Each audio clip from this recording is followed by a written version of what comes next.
আসসালামু আলাইকুম ভিউয়ার্স, আশা করি সবাই ভালো আছেন। আরিশা কুকিংয়ে সবাইকে স্বাগতম। সরপুঁটি মাছ দিয়ে, আলু দিয়ে, কলা পাতায় পাতুরি রান্না করব, সেটা আপনাদের সাথে শেয়ার করব যে আমি কিভাবে রান্না করি। তো এখানে সরপুঁটি মাছটা আমি ভালো করে ধুয়ে আলুটা একটু মোটা করে কেটে নিছি, পেঁয়াজটাও একটু মোটা করে কেটে নিছি। তো পেঁয়াজগুলি দিয়ে দিছি, রসুন কুচি দিয়ে দিছি, কাঁচামরিচ কুচি দিয়ে দিছি, হলুদ দিয়ে দিব,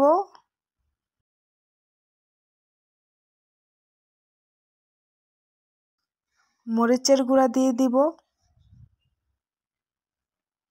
মরিচটা একটু বেশি দিব আমি, আপনারা একটু কমিয়ে দিতে পারেন ঝাল কম খেলে। ধনিয়ার গুঁড়া দিয়ে দিছি, পরিমাণ মতন লবণ দিয়ে দিলাম, তেল দিয়ে দিব,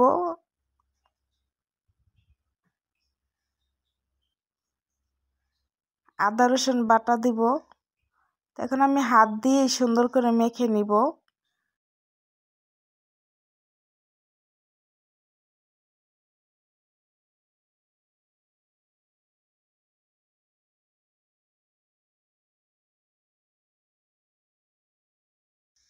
আমি হাত দিয়ে সুন্দর করে মেখে নিতেছি। এই পাতুরিটা অনেক ভালো লাগে, যদি এইভাবে রান্না করেন খেতে অনেক ভালো লাগে।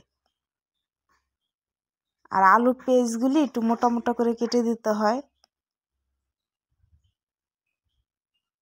তা আপনারা একটু আলু পেঁয়াজগুলি মোটা মোটা করে কেটে দিবেন। আর এখানে আমি ফ্রোজেন করা ধনিয়া পাতা দিয়ে দিছি। আমাদের এখানে বাজারটা একটু দূরে, তাই বেশি করে ধনিয়া পাতা এনে কেটে ধুয়ে পরিষ্কার করে ফ্রিজে রেখে দিই। তো ওই ধনিয়া পাতাটাই দিয়ে দিছি, আপনারা একটা তাজা ধনিয়া পাতাটা দিবেন। আর এইভাবে মাছটা কেটে নিছি, মাছের ভিতরে যেন মশলা যায় তাই। আর এই পাতুরিটা আপনারা যেই কোনো মাছ দিয়ে রান্না করতে পারবেন। এই যে কলা পাতাটা আমি একটা তাওয়ার উপরে বিছিয়ে নিছি, এখন এই যে মাছগুলি দিয়ে দিতেছি।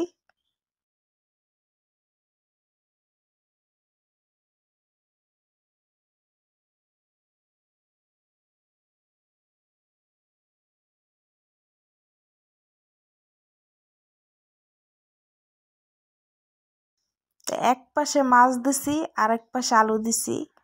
এইভাবে করে পোড়া পোড়া করে রান্না করব। এখন আমি ঢাকনা দিয়ে ঢেকে 5 মিনিটের জন্য বসিয়ে রাখবো চুলায়। চুলার জালটা একেবারে বেশি দিয়ে।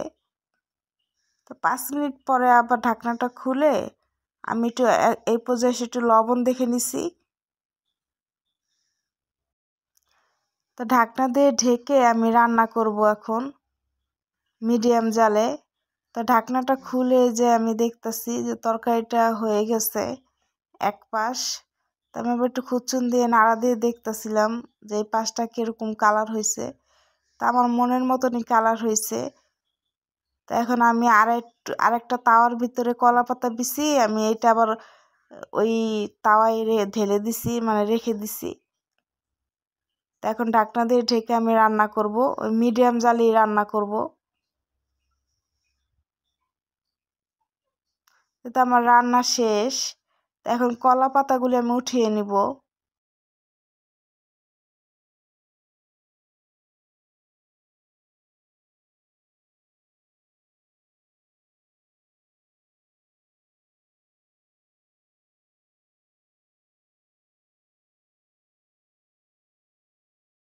আমার ভিডিওটি যারা পুরো ভিডিওটি দেখছেন তাদেরকে অসংখ্য ধন্যবাদ।